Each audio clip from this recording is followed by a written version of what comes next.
मनेर ऐसा जगह है जहाँ की मिट्टी में बहुत ही खुशबू है और यहाँ गंगा सोन का जो संगम है, नहीं क्या काम कर रहा है, गंगा सोन का जो संगम है हम लोग का, बहुत ही मैंने यहाँ पे डॉक्टर एक से एक निकले। रांची में हमारे सिन्हा साहब यहाँ के डॉक्टर थे जो विश्व प्रसिद्ध डॉक्टर थे, और सिन्हा साहब दिमाग का इलाज करते थे, देखते बता देते थे कि क्या रोग है और कैसे ठीक होगा। वो रांची में रहते थे और मनेर में जन्मे थे, और ऐसे ऐसे अनेक विभूति है जो मनेर से निकल कर देश के बड़े संस्थान IIT और NIT में जाके लेक्चरर करके बच्चों को पढ़ा रहे हैं। तो मनेर में माहौल की कमी नहीं है, शिक्षा का माहौल मनेर में शुरू से रहा है। और आपके अभिभावक या आपके जो गार्जियन है, जो हमारे शिक्षक जो यहाँ बैठे हुए हैं, कहीं ना कहीं इनके अंदर शिक्षा की जो इनके शिक्षकों और अभिभावकों ने लगाई होगी उस समय, और उसी का परिणाम फलस्वरूप है कि आज ये शिक्षक यहाँ बैठे हुए हैं और आप वहाँ बैठे हुए हैं। समाज में तो बहुत सारी गंदगी है, बातचीत हो रही थी अभी, सर ने बताया, चौरसिया सर ने, मुझे बहुत अच्छा लगा कि इन्होंने खुलकर सारी बातों को रखा कि बहुत सारी गंदगी समाज में फैल रही है। तो कमल की तरह बनिए ना, गंदगी तो कहाँ नहीं गंदगी है, हर जगह गंदगी है। कमल के पत्तों पे, कमल के पंखुड़ियों पे कभी आपने देखा है कि पानी जमता है? वो कमल पे अपना असर नहीं कर पाता है, वो कीचड़ में भी रह के और खिल जाता है। तो इस कीचड़ स्वरूप में भी आपके पास सुविधाएं कम हो सकती है। हो सकता है आप मोबाइल से पढ़ते हो सकता है कि आपके घर में बिजली नहीं रखते हो, इन्वर्टर नहीं हो आपके घर में, लेकिन हम सभी ने दिया और ललटेन जला के और लैंप जला के पढ़ाई हम लोगों ने किया है, यहाँ तक पहुँचाए हो। हमारे समय तो दिन भर, मैंने कहिए तो दिन में 2-3 घंटे बिजली रहे वही बहुत थी, लेकिन पढ़ाई की अलग हमारे अंदर थी। हम लोग पढ़ते थे, दिया जला के पढ़ते थे, पिटाई को करते थे, रात में भी पिटाते थे, स्कूल में जाते थे तब भी पिटाते थे। आज के बच्चा को मार दीजिए, बच्चा तुरंत अप्रोच उतर जा रहा है, कह रहा है कि हमको मार खाएंगे। तो क्या किया जाए? आपका अगरबत्ती लेकर क्या किया जाए? नहीं पढ़िएगा तब मारा नहीं जाएगा तो कैसे पढ़िएगा? एक जो घड़ा बनाता है, घड़ा बनाने वाला तो देखिए घड़ा ठोकते रहता है, काहे के लिए ठोकता है?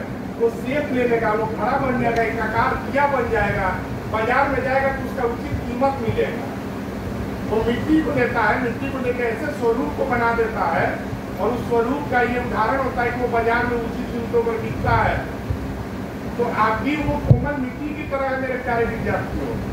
अगर शिक्षक आपको डांट रहे हैं, माता पिता आपको बोल रहे हैं, तो समझिए कि कहीं ना कहीं उनमें अपनापन है, उस शिक्षक में अपनापन है, तभी वो आपको बोल रहे हैं, आपको डांट रहे हैं, आपको समझा रहे हैं। एक समय के बाद जब आप प्रोफेशनल जीवन में जाइएगा, कोई नहीं समझाने वाला मिलेगा, कोई समझाने वाला नहीं मिलेगा। आपको अपने से सद्बुद्धि लाना होगा कि मैं कैसे उस चीजों को डील करूं। आपके जीवन की पूरी दायित्व आपके ही है, और आप सब भली भांति इस चीज को समझ रहे हैं कि हम लोग को जीवन में अगर कुछ करना है तो मेहनत करना होगा। एक चीज होता है परफेक्शन। परफेक्शन ऐसा चीज है, आप जो काम किए उसको परफेक्शन से करिए। अगर किसी को लगता है कि मैं इंटर के बाद नहीं आगे पढ़ना चाहता हूँ, मत पढ़िए, छोड़ दीजिए पढ़ाई इंटर के बाद। लेकिन जिस चीज में परफेक्शन है उसको अच्छे से कीजिए ना। जिस चीज में आपको परफेक्शन है उसी को अच्छे से कीजिए। एक छैटी बनाने वाला को छैटी बनाने में प्रोफेशन है, उसको उसमें योग्यता है। एक किसान को किसानी करने में अगर योग्यता है, एक जूते बनाने वाले को अगर जूते बनाने में परफेक्शन है, तो ऐसा जूता बनाए कि शहर में कोई वैसा जूता नहीं बना पाए, वो ऐसा पेंटिंग करे कि शहर में कोई वैसा पेंटिंग नहीं कर पाए। परफेक्शन की तरफ आप लोग बढ़िए। खाली परफेक्शन कहने के लिए नहीं होता है, परफेक्शन को करने के लिए जीवन लग जाता है, तब वो परफेक्शन हासिल होता है। तो अपने जीवन में परफेक्शन की खोज करिए बाबू। आप लोग physics, chemistry, math, sociology, geography, वो सब आपके दिमाग का प्रोसेस हो रहा है, आपको तैयार किया जा रहा है उस दिन के लिए। ये नहीं समझिए कि फिजिक्स, केमिस्ट्री, मैथ पढ़ रहे हैं तो आप चल जाइएगा जॉब में तो उसकी उतनी जरूरत पड़ेगी। हाँ, शिक्षक लाइन में आइएगा तो उसकी जरूरत पड़ेगी, प्रोफेसर बनिएगा तो उसकी जरूरत पड़ेगी। लेकिन जब एसएससी एमटीएस निकाल के या कुछ कार्य करके सीजीएल निकाल के जब ऑफिस में बैठिएगा तो वहाँ न्यूटन लॉ, ग्रेविटेशन लॉ और अकबर, बाबर और बीरबल कुछ काम नहीं देने वाला है। आपने जो अपने स्किल पे काम किया, परफेक्शन पे काम किया, वही काम आपको देगा। तो जो चीज आता है आपको, वो चीज को पहचानिए कि हमको क्या आता है, और उसी चीज में मेहनत करना प्रारंभ कीजिए, उसी चीज को अच्छा करना शुरू कीजिए। जिस दिन उस चीज को अच्छा कीजिएगा, आप कैमरा लगाने का कोर्स कीजिए, आप इंस्टॉलेशन कीजिए, आप नेटवर्किंग का इंस्टॉलेशन करना शुरू कीजिए, आप शादी विवाह में आप फोटो रिकॉर्डिंग करना शुरू कीजिए। क्या वो काम आप परफेक्शन से कर पा रहे हैं? नहीं। तो जहां परफेक्शन नहीं है, तो नाम कमाने के लिए आप लोग तैयार फिर मत रहिए। जो काम कीजिए परफेक्शन से कीजिए, मेरा यही कहना है।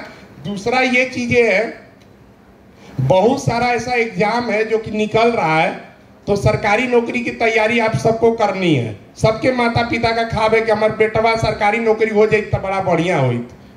ऐसा ख्वाब माता पिता अगर रखे तो दिमाग से निकाल दीजिए। सरकारी नौकरी ही दुनिया नहीं है। आजकल एक से एक अच्छे अच्छे प्राइवेट जॉब्स आ रहे हैं। सरकारी नौकरी में वो 8 साल 6 साल तैयारी करके बच्चा वहां पहुंच रहा है, और प्राइवेट जॉब में जो बच्चे काम कर रहे हैं, जब 8 साल बाद उसके मित्र का गवर्नमेंट जॉब हो रहा है तो उस बच्चे की 1 लाख तनख्वाह हो जा रही है, और वो 35,000 में ज्वाइन कर रहा है, 40,000 में ज्वाइन कर रहा है, उसकी 1 लाख तनख्वाह हो जा रही है। और देश के बड़ों शहरों में, बड़े बड़े शहरों में वो 3 BHK फ्लैट लेके अपना घर रह रहा है और आलीशान जीवन जी रहा है। तो सरकारी नौकरी से आगे निकल गई है दुनिया। इस चीज को त्यागिए, जो चीज में आपका इंटरेस्ट है उस चीज को पढ़िए, और अच्छा नागरिक बनिए। एक अच्छा नागरिक बनिए, एक जिम्मेदार नागरिक बनिए। गाड़ी हम कैसे लगा रहे हैं, साइकिल कैसे लगा रहे हैं, चप्पल सही जगह खोल रहे हैं कि नहीं खोल रहे हैं, किताबें अच्छे से रख रहे हैं कि नहीं रख रहे हैं, आपके इर्द गिर्द जो आपका घर है उसमें कपड़े आप फेंक के रख रहे हैं कि सरिया के रख रहे हैं। ये प्रोसेस है। इस प्रोसेस को जैसे आप परफेक्शन से कीजिएगा, अच्छे से कीजिएगा, तो आपका जीवन एक अच्छा जीवन कहलाएगा। खाली बढ़िया बढ़िया खा लेने से, आप पहन लेने से आदमी नहीं हो जाता। आदमी ढेर घूम रहा है। मनेरे में 15-16 हजार लड़कन इंटर मैट्रिक की परीक्षा दिया होगा ना जी। तो इतने लड़कन काहे बैठा है कि कहीं ना कहीं इस बच्चों में कुछ खास बात है। कुछ तो खास बात है इन बच्चों में, इसलिए ये बच्चे यहाँ पे बैठे हुए हैं। सनी सर का मैं धन्यवाद देना चाहता हूँ कि संगम छात्रवृत्ति को इतने वर्षों से चला रहे हैं, और इससे बच्चों का हौसला बढ़ रहा है।